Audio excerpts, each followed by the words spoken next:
Você já ouviu falar que Agostinho de Hipona defendia que a Terra tinha bilhões de anos? Essa afirmação polêmica foi feita por Tassos Licurgo.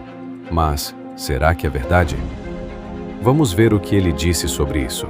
A ideia de eras era uma ideia que já existia desde sempre. No segundo templo, na tradução para a Septuaginta, a palavra em grego traz a ideia de eras, que era o que Jesus utilizava.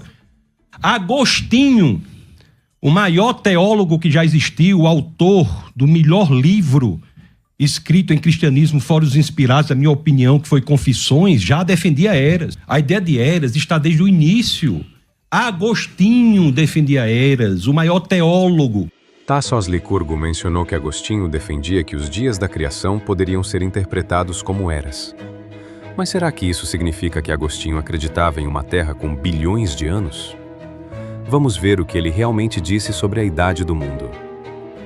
Em A Cidade de Deus, livro 12, capítulo 10, intitulado Da falsidade que atribui muitos milhares de anos ao passado do mundo, Agostinho escreveu: Eles também são enganados por esses documentos altamente mentirosos, que afirmam relatar a história de muitos milhares de anos, embora, considerando os escritos sagrados, constatemos que ainda não se passaram 6.000 anos. Agostinho disse que Deus criou imediatamente, Tassos. Olha, Agostinho você não defendia conhece. era. Porque em 6 dias criou Deus os céus, a terra e o mar e tudo que neles há. Tassos não sabe o que o Agostinho dizia. Ele não defendeu eras. Agostinho, ele achava que Deus tinha feito imediatamente. Como ele disse aí, Deus o devagarinho e tudo mais. Agostinho disse que esses dias não são como os nossos dias de 24 horas. São mais como etapas da criação. Deus criou tudo em etapas. E o tempo foi criado junto com o universo. Imagine que você está construindo uma casa. Você não constrói tudo de uma vez. Você faz uma etapa de cada vez. Foi mais ou menos assim que Agostinho entendeu a criação. Agostinho também disse que a Bíblia fala de forma que a gente possa entender. Então, quando a Bíblia diz Deus criou em 6 dias, ela está falando de forma simbólica, mostrando que a criação foi um processo ordenado e intencional.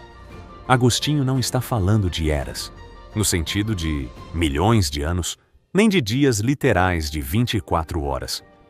Ele está mostrando que a criação foi um processo com etapas e que o tempo faz parte da criação, não algo que existia antes. E o mais interessante é que no livro Cidade de Deus, Agostinho escreveu que, considerando as Escrituras Sagradas, podemos constatar que ainda não se passaram 6.000 anos desde a criação do mundo. Isso mostra que, para Agostinho, o tempo é uma coisa relativamente recente e que a história do universo é mais curta do que alguns poderiam imaginar.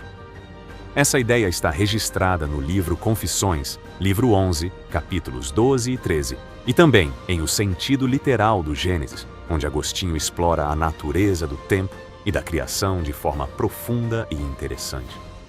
Porque em 6 dias criou Deus os céus, a terra e o mar e tudo que neles há. Agora, o Tassos tem um problema com o Ion. Eu trouxe 5 hebraístas no meu programa. Eles estão aqui do meu lado, tá vendo, gente? Tem 5 aqui. Eu tô com Agostinho aqui, eu tô com Agostinho. Agostinho... Eu tô com Agostinho, eu tô com Agostinho e Spurgeon. Aqui, ó, pessoal, eu tô com Agostinho e Spurgeon. Só que aqui. o Tassos não sabe o que o Agostinho dizia. Ele não defendeu eras. Agostinho, ele achava que Deus tinha feito imediatamente. Como ele disse aí, Deus o devagarinho e tudo mais. Gente, os 5 hebraístas, perguntei para eles, o Ion acomoda eras? De jeito nenhum, professor.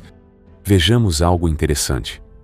Agostinho de Hipona não era hebraísta, ou seja, ele não dominava o hebraico e, portanto, não conhecia diretamente o significado original da palavra Ion. Diante disso, surge uma questão importante. Se Agostinho não aceitava uma interpretação literal de dias de 24 horas, mas também não defendia a ideia de longas eras de milhões de anos, como então compreender corretamente o relato bíblico? Para esclarecer essa dúvida, vale perguntar: como o próprio texto bíblico é entendido a partir da perspectiva de um hebraísta, alguém que conhece a língua e o contexto original? Vejamos essa resposta. O Ion de Gênesis, dia literal de 24 horas ou eras? Eu defendo que diz respeito a um dia literal de 24 horas. Primeiro, nós temos um qualificador numérico. Os 6 dias criativos de Gênesis 1, eles são sempre qualificados numericamente. Yom Ehad, dia 1.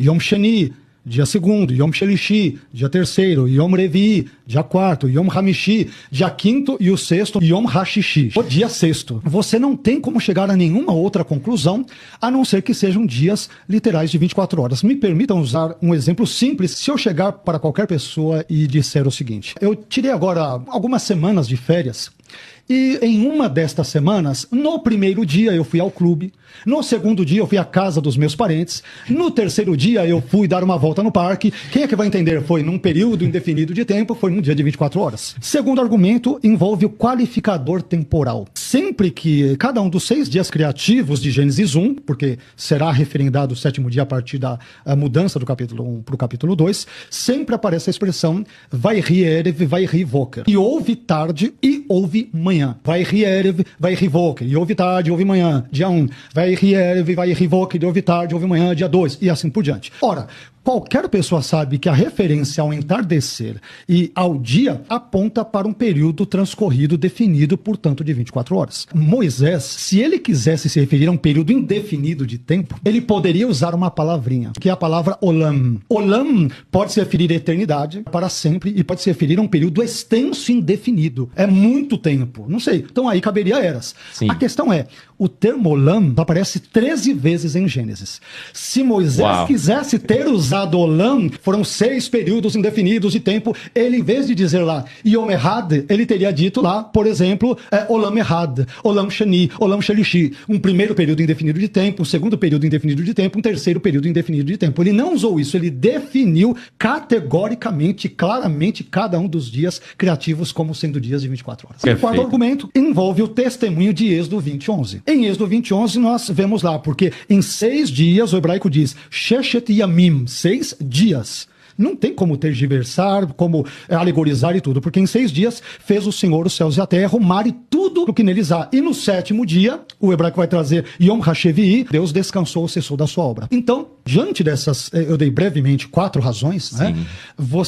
Eu diria que é impossível refutá-las. A não ser que você descaracterize os termos. Não, o Yom ali em Gênesis 1 não é dia, a tarde, manhã não é isso que ele quis dizer. Então, quando o Êxodo 20:11 interpretou, ele também se equivocou. Quer dizer, se você desconstruir tudo, e aí as palavras não significam mais o que significam, elas não comunicam, né? Elas criptografam sentido, então não faz o menor sentido. Carlos Augusto Vailate destaca que o livro de Gênesis usa a palavra Yom para descrever os dias da criação, e não Olam. Isso nos lembra da importância de entender o contexto e a linguagem original do texto bíblico. Entendemos que Agostinho interpretava os dias da criação de forma simbólica, como etapas de um processo ordenado e intencional. No entanto, é fundamental lembrar que o texto de Gênesis é um relato literal da criação. Não caia na superstição de achar que a interpretação simbólica anula a historicidade do texto. Em vez disso, busque entender a profundidade e a riqueza do relato bíblico, respeitando sua natureza literal e sua mensagem teológica. A conclusão é simples. Os dias descritos em Gênesis são dias literais de 24 horas. A própria palavra hebraica, Yom, já indica esse significado, sendo usada normalmente para se referir a um dia comum. O que Tassos Licurgo está apresentando é uma interpretação que pode gerar confusão ao afirmar que esses dias seriam eras de milhões de anos. No hebraico, a ideia de era ou tempo indefinido está mais relacionada à palavra olam e não yom. Além disso, ele utiliza o nome de Agostinho para sustentar essa visão. No entanto, essa interpretação parece estar mais alinhada com a tentativa de conciliar o relato bíblico com teorias modernas, como o Big Bang, do que com o sentido mais direto do texto. Diante disso, fica uma reflexão.